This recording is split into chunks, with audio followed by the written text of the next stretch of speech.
Good morning. Welcome to the RED-C Roundup. I'm your host, Deacon Mike Beauvais. I'm joined in the studio this morning by Caleb Bronner, our producer and director, and Deacon Robin Waters. Gentlemen, how are you this morning? Doing great, Deacon Mike. Doing great, Deacon Mike. I sure is glad to be down here in Bryan College Station and getting to visit our new offices and see all the lovely faces down here, including yours. And all the new equipment. We're just constantly growing and expanding and modernizing. It's amazing, isn't it? God is good. Absolutely. It's been like early Christmas for me. Yeah. If you people could see Caleb's smile, it's like a perpetual smile now. It's like a 2-year-old ripping open a present on Christmas morning. Yep. That's how I feel, actually. I was like, ooh. Now, since we are in the season of Advent, we thought we would spend a little bit of time reflecting on the meaning of Advent, on how we can, in our families, celebrate this season, especially from a spiritual level. So often we get busy during Advent preparing for the celebration of Christmas more on a secular level than on a spiritual level. That is so true, Deacon Mike. And so I thought perhaps we'd take a little bit of a look at what we can do in our families to focus more on what it is that we're actually celebrating at Christmas. And are we ready to do this? And what we'll do is we'll take a look at it both in an eschatological way, in view of the second coming, but also preparing for the incarnation, and what does that mean for us as Catholic Christians? Right, absolutely. So, Deacon Robin, what would you suggest families might do to focus a little bit more on the spiritual side of Advent? Well, number one, if they're not already going, they need to be in Mass every Sunday, because you're not going to grow closer to the Lord if you're not spending some time with Him. Now, of course, you can be praying at home with your family, which you should be doing as well. But we really need to, make an intentional effort during these times in Advent and Lent to really repair our relationship with the Lord, which we would do through reconciliation if we've been away for a while.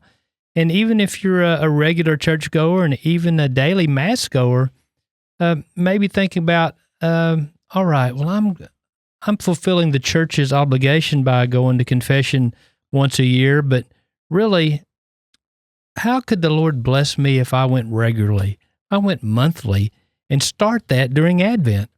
Because I know many times I've told people, and even in some of my homilies, I've mentioned that if you go to confession regularly, the blessings are not in that, the only blessing is not that you're forgiven of your sins, but it's a sacrament. You're receiving grace. And this grace gives you the ability to actually live your act of contrition, to sin no more and avoid the near occasion of sin. So those sins that we might have been struggling with all our life, even though we're a good Catholic, confession helps us to overcome those through the power of the Lord. So prayer, self-denial, fasting, even though we're not required, is something that's very good to do during Advent. But especially try to get to confession at least once, if not more. And Caleb, would you tell us a little bit about St. Andrew's Novena? Because that's a tool that families can use also during this season. A beautiful prayerful tool. Yeah, it's a novena that pairs up perfectly with the season of Advent, beginning a little bit before the first Sunday of Advent. It begins on November 30th, so we're just a little bit past that. It's about a 6.5-minute prayer. It's a short prayer that you pray 15 times per day. We've got a really beautiful video of it up on YouTube, a recording of it with really beautiful voice too. Well, thank you so much, Deacon Rowan. Caleb. It took a lot of editing and filters and EQ to make that happen. But my friend Jonathan put together just some beautiful music for it, and really goes nicely with it. Part of the prayer is about the incarnation, about the birth of Jesus happening in the piercing cold, and Jonathan put some really soft, like cold sounding wind going through the background of snowflakes going through the background. It's a really beautiful prayer, and I think it's a great way to prepare for Advent, because you go it's a prayer you pray with specific intentions. And I think for any of our prayers, whenever we're praying with specific intentions, one of those intentions should be to grow closer to God. Every time, Yeah. every kind of prayer that we go to with certain intentions, that should be one of your intentions. We know I really love the St. Andrew Novena. I'm doing it myself. And I know that our listeners are much more intelligent than me, but whenever I work for RED-C, and I talked to Caleb about it as he was putting this together, and there's something I didn't fully understand. So in about a little over 6 minutes of the novena, you pray this short prayer 15 times, correct? Right. And at the end, Caleb will come on and he'll say, it is possibly believed that whoever prays this 15 times a day will receive the prayer that they're looking for. Well, I thought you had to pray the 6 minutes 15 times a day because I didn't count. They're not numbered. So I'm like, man, Caleb, okay, I can do this once a day, but 15 times? Let me see, that's 6 minutes times 15. Man, okay, if I really buckle down, I can do it. But that's not it, folks. Once a day, you get the 15 prayers, and that's where the blessings come. Yeah, I went in and edited the description to include that piece of information. Yeah, for people like me. But I want to go back to something that Deacon Robin mentioned a little earlier about going to Mass on Sundays. And one of the reasons this is important is because, especially during the season of Advent, the readings for this season are so helpful in understanding how the church sees our journey through Advent. And so, Deacon Robin, would you talk a little bit about, especially, for instance, the emphasis on the prophet Isaiah during the readings on Sundays and how that is intended to guide us a little bit to understanding the incarnation? Well, as you said, the readings during Advent really prepare us, as they should, for the incarnation, but also for the second coming. And for example, this morning at St. Mary's in West is Deacon's preaching day, and it happens to be my turn. Me and Deacon Ronnie Sikora, we take turns preaching on Wednesday mornings at the 6:30 a.m. Mass. So it's usually a packed house, 6:30 a.m. And so we've got to turn people away from time to time. That's a joke if you don't get it. But anyway, as I was going through those readings, kind of preparing some things to say, I realized that that Isaiah, at least in this particular day, on this particular day, he's letting us know how much the Lord loves us. He's trying to encourage us to come back to the Lord, and he's talking about all those folks who have strayed away. But at the end of the reading, at the end, to me, was the key words that Isaiah told us. He said, "They that hope in the Lord will renew their strength. They will soar as with eagle's wings. They will run and not grow weary, walk and not grow faint." So it just shows us that those who hope in the Lord, who prepare to meet the Lord, both in his birth, in history, at his birth, and in glory in the second coming, he strengthens us for that event. And the thing that I'm always thinking about concerning Christmas, of course, my whole life, I'm focused on Christmas Day as a kid, getting the presents, and you're all happy. But you mentioned something, Deacon, that I'm sorry to say, in my family, and I think maybe in most families, even strong Catholic families, sometimes Jesus is minimized. And actually, maybe the only thing about Jesus that comes up in a family gathering is hopefully in the meal prayer. That'll be mentioned. But so often we forget the reason for the season. And it's great to celebrate. It's great to get together. But if we're not making Jesus the most important person in our life, what's the point? Yes, why celebrate Christmas if there's no Christ? Right. And in today's readings, when we get to the Psalms, and then in the reading from the Gospel of Matthew, again, we're being reminded of how much the Lord loves us. The psalmist says that God pardons all our iniquities. He redeems our life from destruction. He is merciful and gracious, slow in anger, and not according to our sins does he deal with us. And thanks be to God that he does not deal with us according to our sins. And also, thanks be to God, he gave us the wonderful sacrament of reconciliation to fix it, to repair those sins as if they were never there. So, one of the things that the Old Testament readings emphasized so much was the Israelites counting down the years in exile till they got to return to the promised land. right.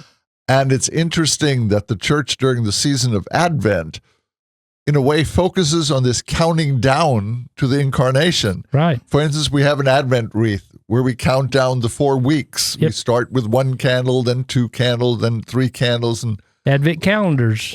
we have Advent calendars, which then help us to count down the days to Christmas. Yep. But this notion is that Advent is a season of anticipation. And I remember being a little kid, we always had an Advent calendar. Mm-hmm. And of course, my little brother ate all the chocolate the first day, but beside the point. But the point was that, you built this anticipation. You couldn't wait to get to day 24. Right. And so this should be in part our preparation for Advent is, are we excited about what we're preparing for? Right. And of course, as you mentioned, are we preparing for the right thing? Well, and also, are we prepared each time we attend Mass to encounter the Lord in mystery, in the Eucharist? Because we're encountering him just as purely each time we receive him in the Eucharist as we will be at the end times, the last day of the world, or the day we die. Right. And this brings up, we were talking about, preparing for Christmas, the incarnation, Yep. and of course, preparing for the second coming. And so often we forget that it's ultimately a threefold preparation.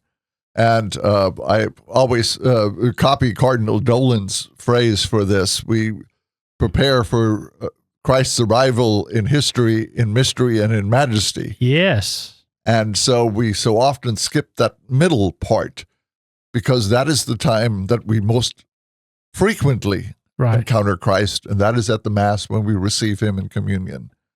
And so the question arises, if we have a period of preparation for Christmas, and in a way, a period of preparation for the second coming, Right. what is our period of preparation for the middle one? Exactly. That should be a daily preparation. Right. That should be our prayer and fasting every day.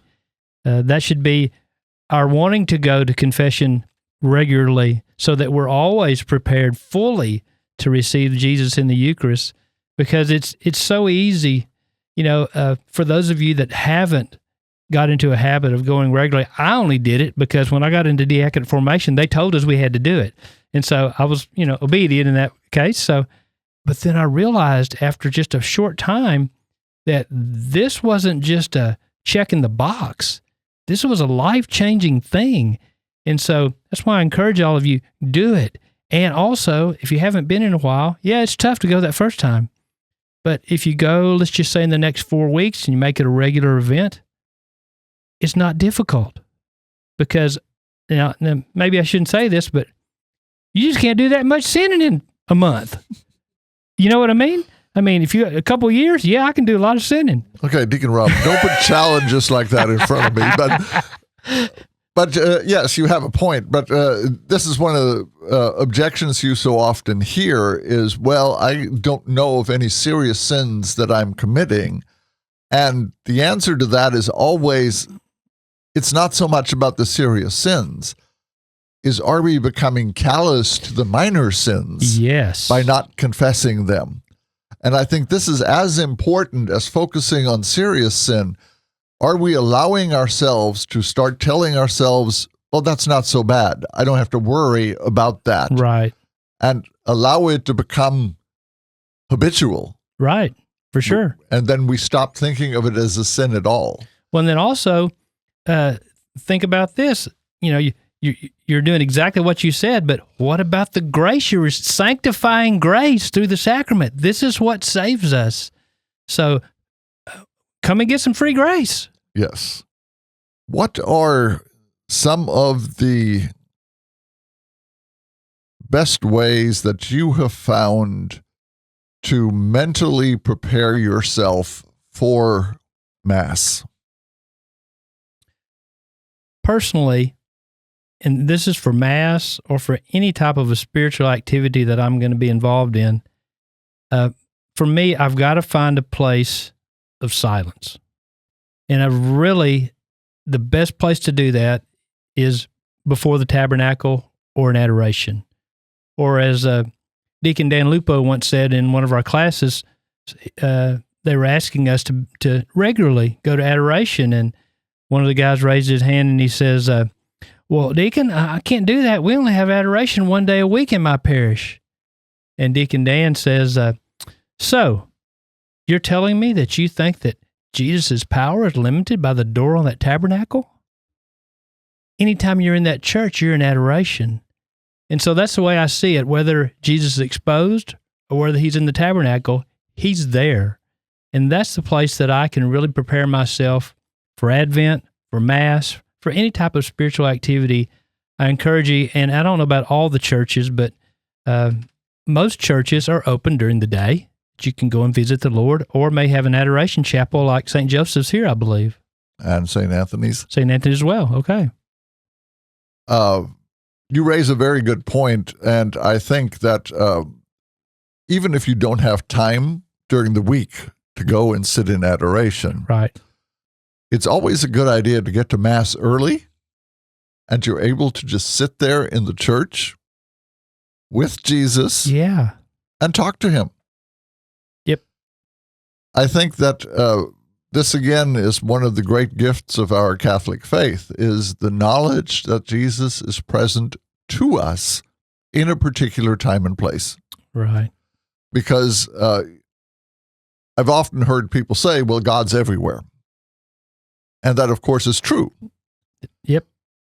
But God, in his mercy, allows me to know where I can find him when I really need to talk to him. You want to go face to face with him. Exactly. If you want to be in his presence, in that case, we hear a lot of people say, well, where two or three are gathered in his name, there I am. And that's true. Yes. But we are so blessed as Catholics to know that when we go into that church, we are in the presence of the Lord, and we can have that conversation with him, or just sit with him, just be with him is a wonderful thing. It's a life-changing experience as well.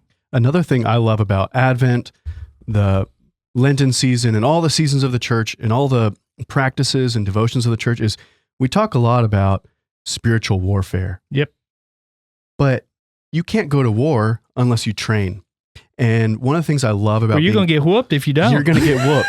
And one of the things I love about Catholicism is it's a training regimen in a lot of ways. They give you so many devotions and practices and confession and the Eucharist and adoration and in the seasons of Advent and Lent to train you. I call them spiritual exercises. Yeah, they are. You're working out. Getting stronger. Yeah, it's like, and that's one of the things I love about it. And people are like, oh, it's stuffy with lots of rules. And it's like, those rules help you train for spiritual warfare, to be holy. Yep. Well, also, the church has always referred to our growth in spirituality as putting on armor. And I've always liked that image that we need all the protection we can get because, as St. Peter says, the evil one's prowling like a roaring lion. Yes. And so the more protection we get, the better off we're going to be. And the way to get that protection is, as you put it, grace. And the more grace we can receive, the more armor we have on to protect us from... That fills the cracks, too. Oh, yes. And so it's always helpful and to be reminded of this. And this, I think, in part, is the whole purpose of the season of Advent. That preparation is not just intended to get us to Christmas. It's intended to get us to the end of our life. Yeah. When we meet Jesus face to To face. eternity. Yeah. Yes. And so when we're thinking about, what are we doing for Advent, it's always helpful to say, okay, this is what I'm doing preparing for Christmas. Yeah.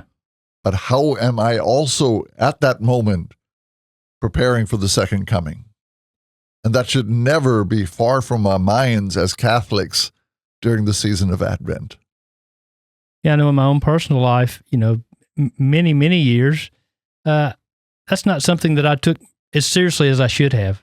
So if that's not something you're doing right now or haven't done in the past, that's something that's good to change, because now, although it's not something I dwell on in a negative sense, that really is my focus in life, is that preparing for eternity and remembering that Advent is a season that allows me particularly to really prepare for that, and the celebration, of course, that the Lord came in history, that he was here, the God of God and the King of Kings was here with us. So it's something that I would just ask more folks to focus on, because the fact of the matter is that we never die. From time we are conceived, we are eternal beings, and we are blessed with this life here on earth to know, love, and serve God.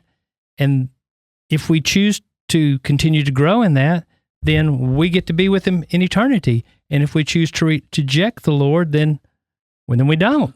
So the point is not where are we going to be now, but where are we going to be for eternity? And I want to emphasize something that is so important to remember. We've talked a little bit about the penitential side of Advent. Right. But with Catholicism, it's always both and. And in Advent, it's not just penitential. It is also a focus on joy and hope. Yes. And I think that it's so beautiful to have that balance that, yes, I'm a reclamation project. I have improvement to make in my life. But there's a joyful, hopeful anticipation, because God promises if I'm willing to enter into that reclamation project, right, the reward is eternal. And this next Sunday, the third week of Advent, is one of those joyful times, right, Deacon? Oh, yes. We are celebrating Gaudete Sunday. Yes. And in case you don't know it, the vestment the priest will be wearing is rose, not pink, just saying. But yes, and on the third Sunday of Advent, we emphasize the joyful side right of Advent. We get a break. Yeah. But I think the entire season is intended to remind us, even in the readings during the other Sundays, that God keeps his promises. Yes. And my homily last Sunday was all about the idea that the underlying sentiment of Advent is hope. Yeah. And hope does not exist without trust. If I don't have faith in the promise of God, I have no hope. Right. It's wishful thinking. And so the emphasis needs to be on the fact that if we do what God tells us is best for us, right, the reward is eternal. He promises that we will be with him in heaven for all eternity. And he always fulfills his promises. And he always fulfills his promises. And so, no matter what we're dealing with in our life, the outcome's guaranteed. Yep. And so when we're going through the season of Advent and we're looking at our lives and saying, there's something I need to take care of. I need to go to confession. I haven't been to Mass. I need to make up for that. I need to do these things. But it's always the promise that even those thoughts are the result of God's urging for us to listen to him. Yep. And so every good action in our lives is initiated by God. And if we listen to that initiation, that initial contact from God telling us, move in this direction, then we move forward with hope. Well, and the question is, we always know Jesus is calling, but as you said, are we listening? Right. And so this, again, the season of Advent, and a lot of the emphasis is on listening. Right. And so, are we listening to the readings? Are we listening to those beautiful Advent hymns that remind us of what it is that we're anticipating? Are we paying attention to Jesus' voice in our heart, urging us to follow him? And so Advent is so much a season of penitence, but so much a season of hope and joy, and a season of quiet listening. And this goes back to sitting in adoration. Right. Because the best part of adoration is there's no guideline that says I have to do anything. That's right.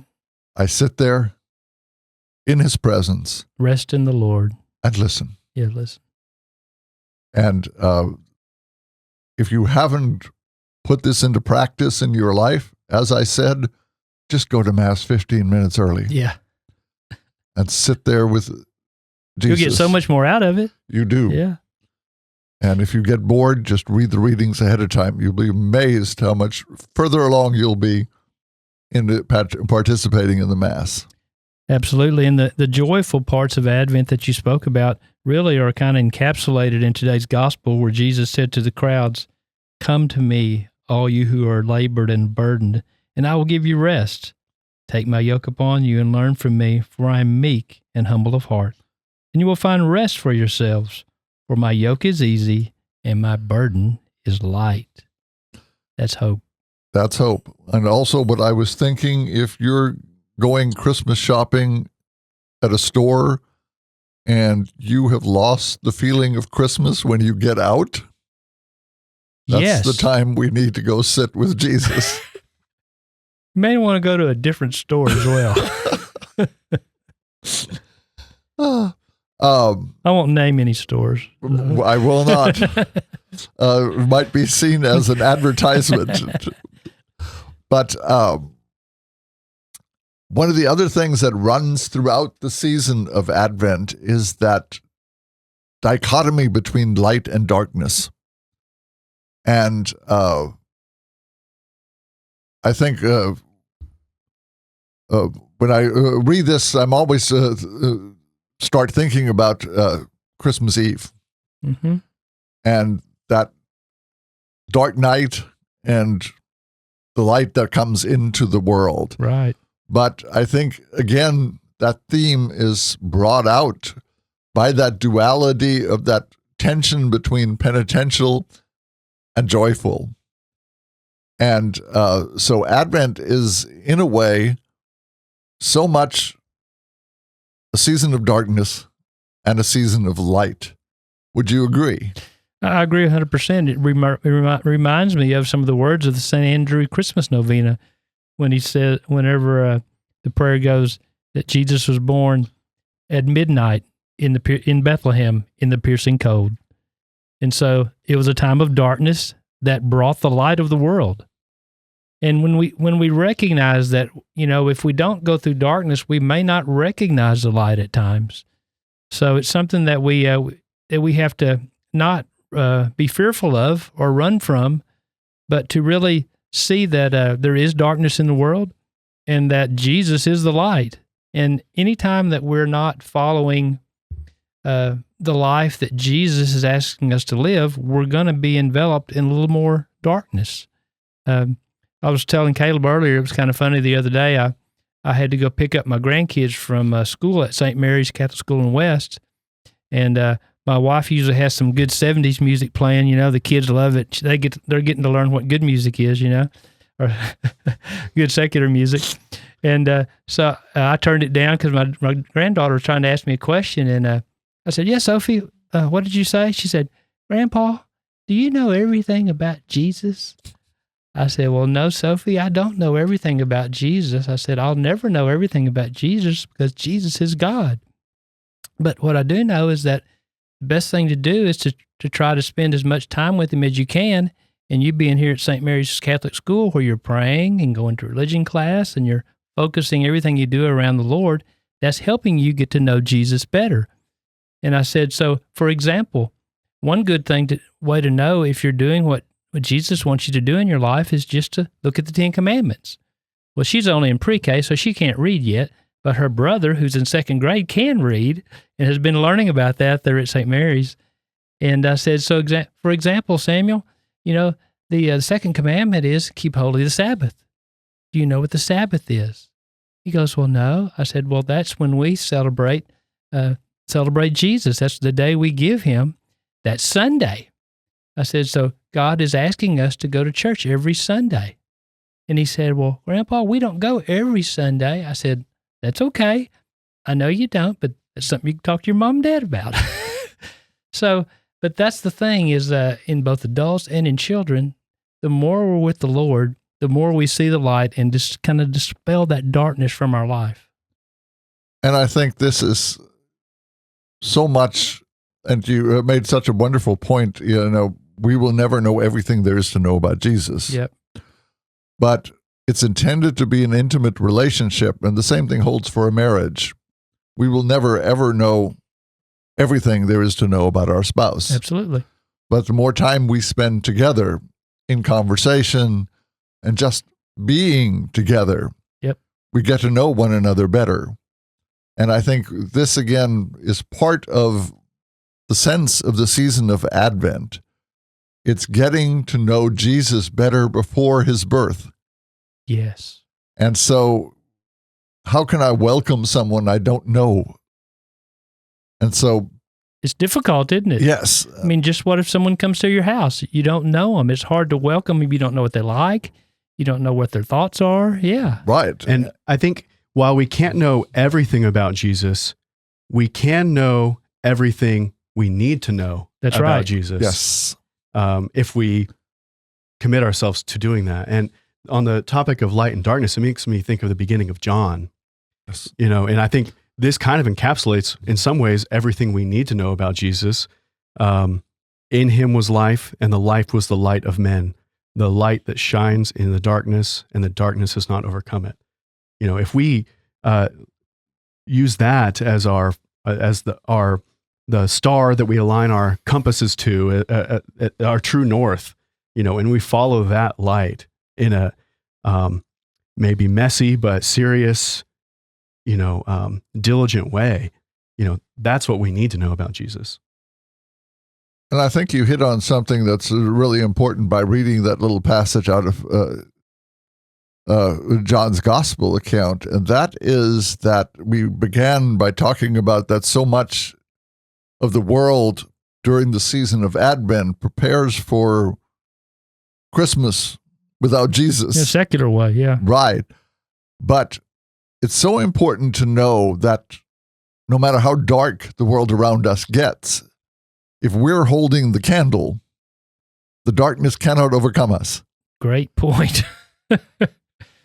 And so part of that holding on to that candle is preparing for Jesus. It's never losing sight of who it is we're waiting for, both in the incarnation and at the second coming.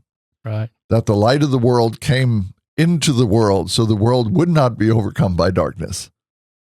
And the only way that it won't overcome us is if we grasp onto that light and don't let go. And so part of the challenge of Advent is how are we doing that in our life?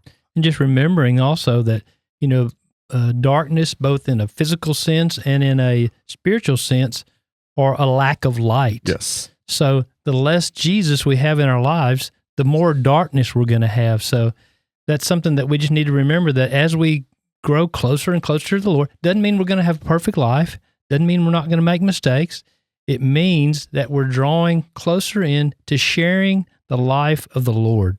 And we know that we share his life because in our baptism, we're marked. We're marked by the Father as his children and co-heirs with the Lord. So we know that we are not just friends of Jesus, We're his family. So let's get to know him well. And you raised a very important point that part of our baptism introduces us to this journey into the light, but also with that baptism, we're baptized priest, prophet, and king. Right. And so we're talking about preparing for Jesus. But if we're baptized as a prophet, part of that preparation job is ours. So how would you describe the role of an everyday Catholic in that job of preparing the world for the coming of Jesus? You know, every person, I think, is probably going to live that a little differently. But, you know, if you're the type of person that has the type of personality that you're willing to share things vocally, that's great. And what I've learned, because as a younger person, when I maybe wasn't as close to the Lord as I should have been, I didn't talk about Jesus a whole lot. You know, it wasn't that I was ashamed of Jesus or didn't believe, but it wasn't something that I talked to others about, you know, as that priest, prophet, and king. But as I've grown closer and closer to him and learned more and more about him through spending time with him, now that's something I do all the time.